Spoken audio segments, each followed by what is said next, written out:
விட்டுட்டாங்க. எங்கள் அம்மா தான் செஞ்சுருக்காங்க. அடுத்து என்னன்னா சாம்பார் வச்சுட்டாங்க.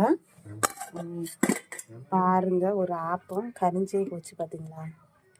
அடுத்து பார்த்தீங்கன்னா டீ வச்சுருக்காங்க பாருங்க, வர டீ.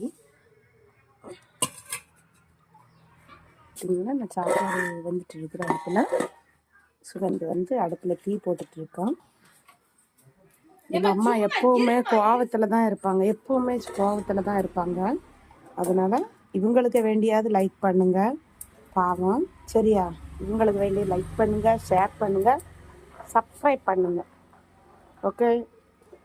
பார்த்தீங்கன்னா இங்கே இருங்க எங்கள் ஃப்ரெண்ட்ஸு பூசணிக்காய் எங்கள் வீட்டில் பார்த்தீங்கன்னா இங்கே இருங்க பூ பூத்துருக்கு. இப்போ தான் பூ பூத்துருக்கு. இது வந்து புரட்டாசியில் தான் காய்க்கும்னு சொல்லுவாங்க. ஆனால் வந்து இங்கே இப்போ தான் பூ பூத்துருக்கு.